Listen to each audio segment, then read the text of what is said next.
Din ba ako regalo, Tay? Syempre naman, ikaw pa ba makakalimutan ko, Brianna? Oh, ito. Yay! May regalo din ako! Oh, matulog na kayo, Kami naman ang tatay mo yung magbabanding. Sige po, Nay, matutulog na kami. Bubuksan ko na to. Tara na, mahal. May pasalubong din ako sa kwarto. Tara na, mahal. A few moments later. Anong oras na? Bakit tumatawag si tatay? Hello, Tay? Scarlett, umalis na kayo sa bahay na yan. Isama mo kapatid mo pati nanay mo. Bakit po? Nasaan kayo? Yung lalaking umuwi dyan kagabi, hindi ako yun anak. Umalis na kayo dyan ngayon na. Nay! Nay, bakit po? Mga sinungaling kayo? Paano niyo nagawa sa akin to, ha? Nay, anong sinasabi mo? Hindi namin maintindihan. Ikaw, Scarlett, sabi mo doktor ka, di ba? Bakit katulong ang trabaho mo sa New York, ha? Nay! Ikaw, Brianna, teacher ka, di ba? Bakit nakita ka nilang nasa bar at sumasayaw-sayaw ka pa? Ikaw, Michael, akala ko may engineer na ako. Ngayon pala, nangi-scam ka lang ng tao! Bakit niyo tinago sa akin to, ha? Nay, hindi kasi ako nakapasa bilang nurse sa New York. Sabi nila, mas magaling kasi talaga si Brianna compare sa akin. Kaya rumakit muna ako bilang katulong para makapag-aral ulit. Oo, Nay, sumasayaw ako sa bar. Pero di ko binibenta ang katawan ko. Kinilangan ko lang yung pera para makagraduate na ako bilang teacher. Ayoko na kasi manghingi sa'yo eh. Ang baba kasi ng sweldo ng engineer, Nay, kaya humanap ako ng paraan para kumita ng pera. Alam ko mali ang pagiging scammer pero yun ang bumuhay sa akin, Nay. Mga anak! Sana sinabi niyo sa akin! Pamilya tayo dito, diba? Magtutulungan tayo! Bakit tinago niyo sa akin? Natakot kasi kami, Nay, na baka ma-disappoint ka namin. Alam kasi namin yung paghihirap mo. Mapag-aral lang kami. Anak ko kayo! Gagawin ko lahat para sa inyo. Sa tingin niyo ba hindi ko kayo tatanggapin, ha? Kaya itigil niyo na yung mga ginagawa niyo. Lalo ka na, Miguel! Opo, Nay. Sama-sama tayong bumangon. Nay, sorry. Wow, ang sweet naman. Isa ka pa. Gusto mo talaga masira itong pamilya namin, no? Lumayas ka dito, pamilyang peke! Ano? Palibhasa, di ka mahal ng pamilya mo. Mga ate, kuya, proud pa rin kami sa inyo. Mga anak, simula ngayon, sama-sama na tayo, ha? Walang iwanan at walang magtatago, ha? Promise? Promise, Nay. Hindi na kami magtatago.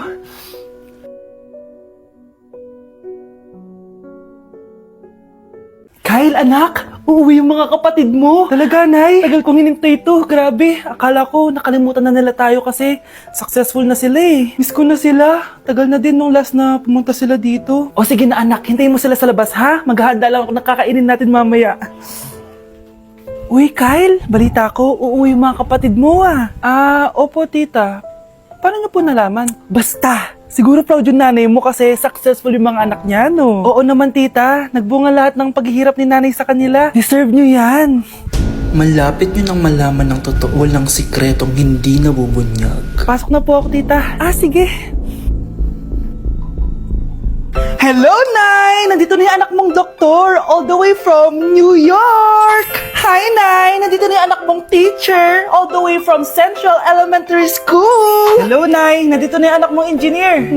Naiyak naman ako. Nakompleto din kayo magkakapatid. Sana nakikita to ng tatay niyo. Masaya ako na nandito kayo, ate, kuya.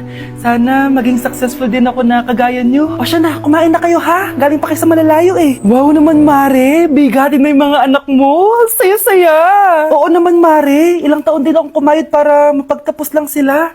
Pero worth it naman, di ba? Teka, Mare, para mas masaya, may kailangan kang malaman. Oh, eto. Ha? Ano to, Mare?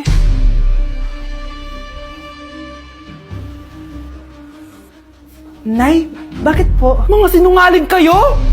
Paano niyo nagawa sa akin to, ha?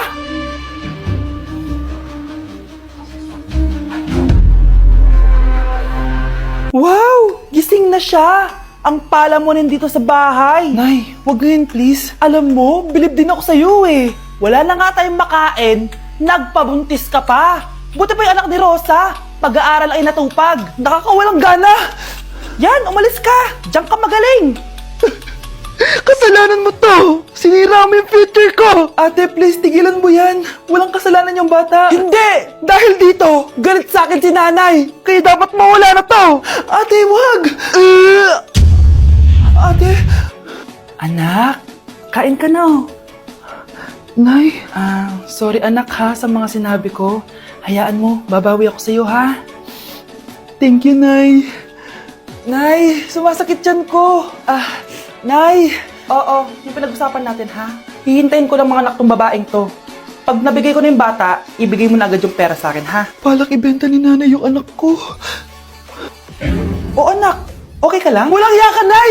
Ang sama mo! Akala ko, totoo nagbago ka na. Pera pa rin pala yung nasa utak mo. Abay, bakit? Wala ka nang pakinabang dito. At least yung anak mo, mapapakinabangan ko. Wala ka namang papakain dyan eh. Napakasama mo! Lalayas na ako sa impyernong to! Sige, lumayas ka! Sino tinakot mo? Tignan natin kung saan ka pupulutin. Hello, Bes. Hello, Bes. Kilala mo ba si Edward? Oo, Bes. Siya yung ama ng dinadala ko. Mayaman pala sila, Bes. Gusto kanyang makita kasi gusto niyang palagutan yung baby mo. Talaga? Oo, Bes.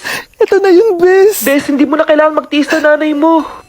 Hindi pwedeng anak ko lang ang makikinabang sa yaman ng lalaking yun. Dapat ako din.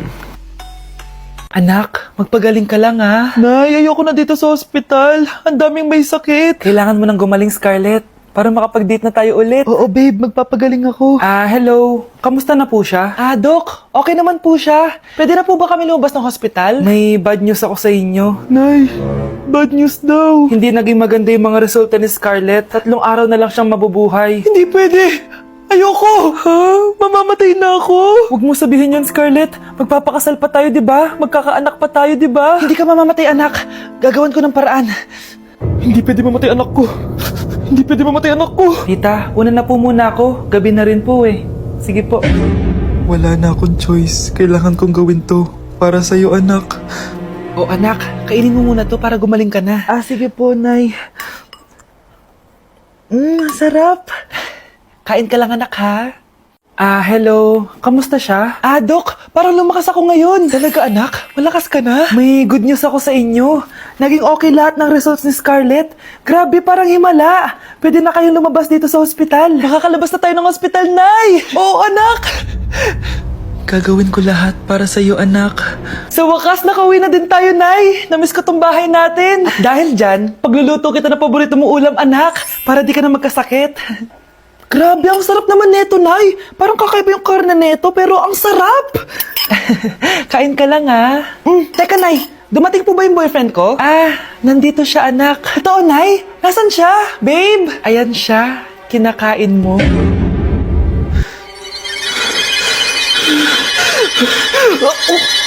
Baby, away tayo. O ano, anak? Puro bebe time na lang? Di ba may exam ka pa bukas? Opo, Nay. Try mo kaya mag-review para di ka puro bagsak. Diyos ko. Sige, Nay. Challenge accepted. Makaka-perfect ako sa exam bukas. Sino nagsabing hindi ko kaya mag-review? Baka Scarlett to. Ba't tumatawag na to? Bakit, Bes? Nag-review ako. May bago akong chika. Importante ba yan? Importante. So, eto na nga. Go, Tess! Spill the tea! Ano nangyari? 1 hour later. Siya. Sige na, te. Mag-review na talaga ako. Storbo. Saan na ba ako? X, Y... Hala, break na sila! Ano nangyari? 1 hour later. Mag-review na nga ako.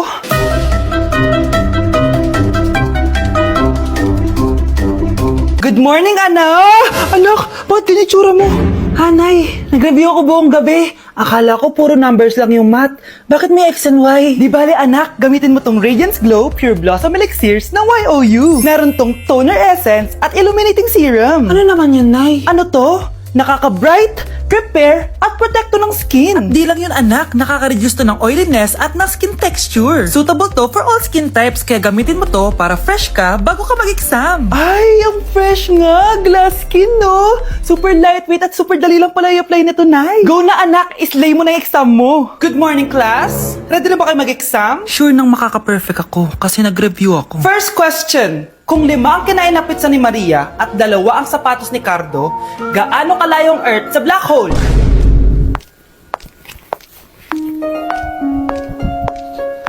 Hindi man lumabas ang mga nireview ko. Ang importante, maganda ako. Ang isang 50% po ay mapupunta sa isa niyang anak. Ano?